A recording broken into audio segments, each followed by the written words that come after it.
I'm reading again a review from Mind in Evolution as assessed through reviews of major texts. Today, Mind and Cosmos by Thomas Nagel, 2012.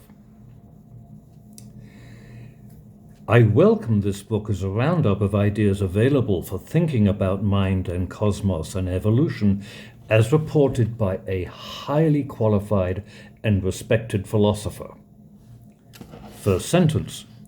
The aim of this book is to argue that the mind-body problem is not just a local problem having to do with the relation between mind, brain, and behavior in living organisms, but that it invades our understanding of the entire cosmos and history. I like that. Reservations about physicalism.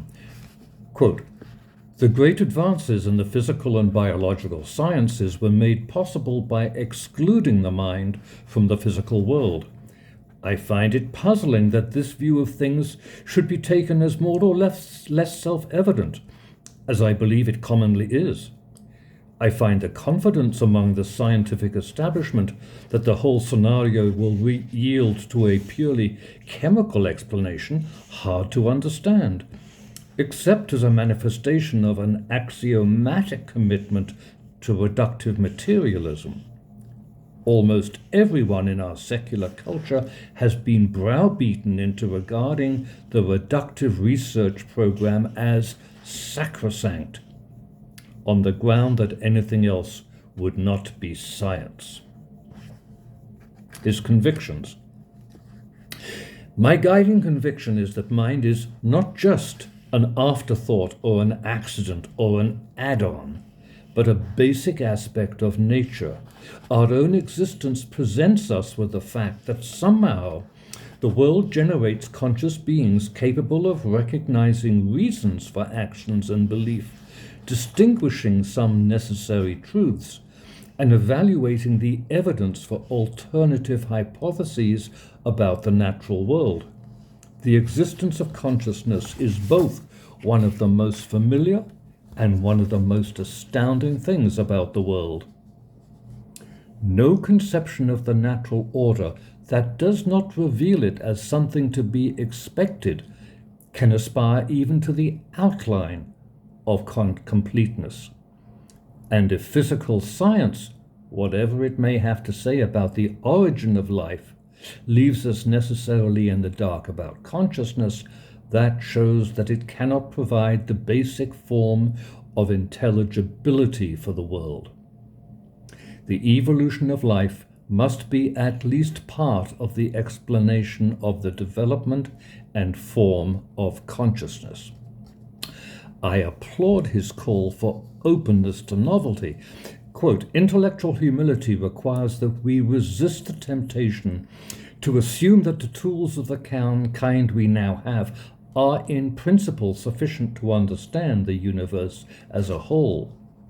Pointing out their limits of their tools is a philosophical task. The world is an astonishing place, and the idea that we have in our possession the basic tools needed to understand it is no more credible now than it was in Aristotle's day. Nagel's audience is professional philosophers for whom he considers every conceivable aspect of the mind-body problem in the light of knowing we evolved. Quote, the historical account of how conscious organisms arose in the universe can take one of three forms. It will be either causal, appealing only to law-governed, efficient causation, or teleological, or intentional.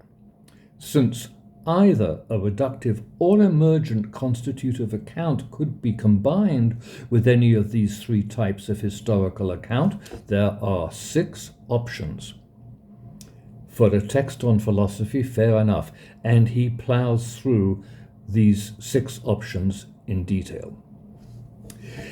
I still have some quibbles, though. Nagel distinguishes between varieties of dualism. Can they be told apart? Should they be? He writes, I believe the weight of evidence favors some form of neutral monism. I am setting aside outright dualism, which would abandon the hope for an integrated explanation. Indeed, substance dualism would imply that biology had no responsibility at all for the existence of mind.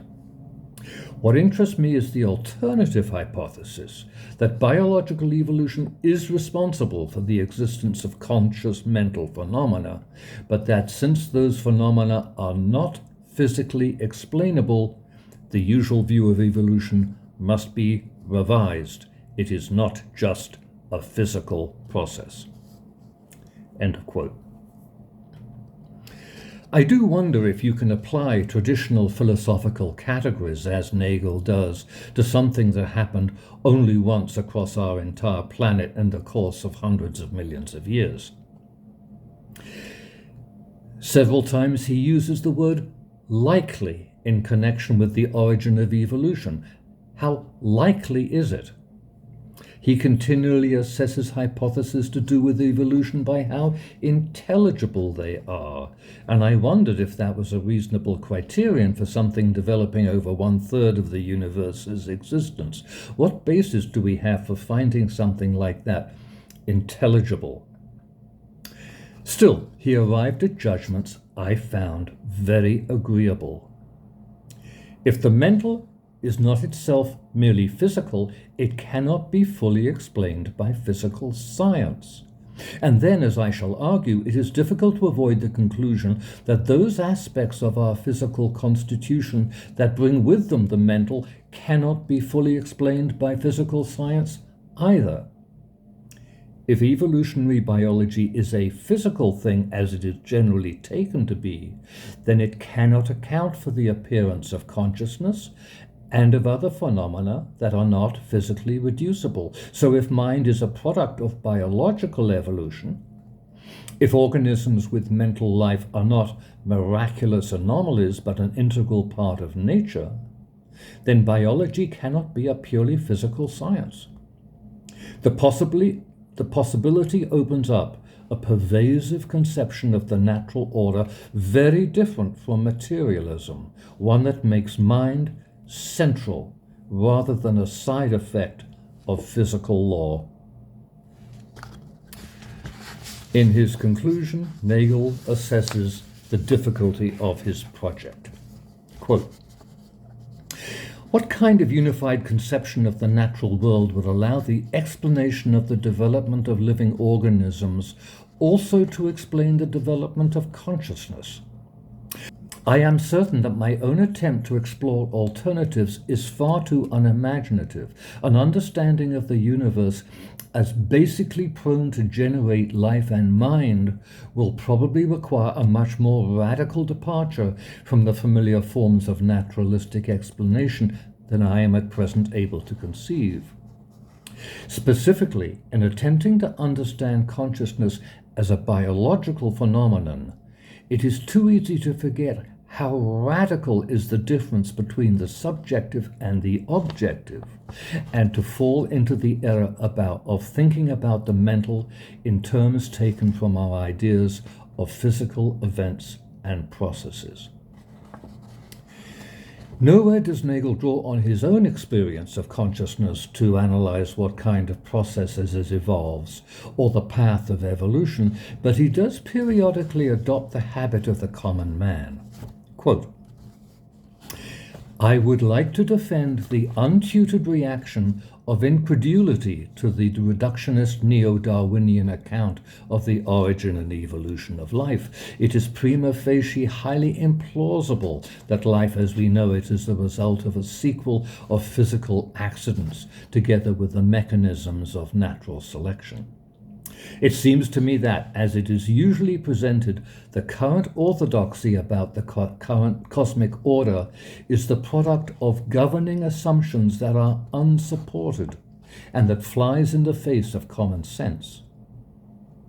Everything we believe, even the most far-reaching cosmological theories, has to be based ultimately on common sense and on what is plainly undeniable."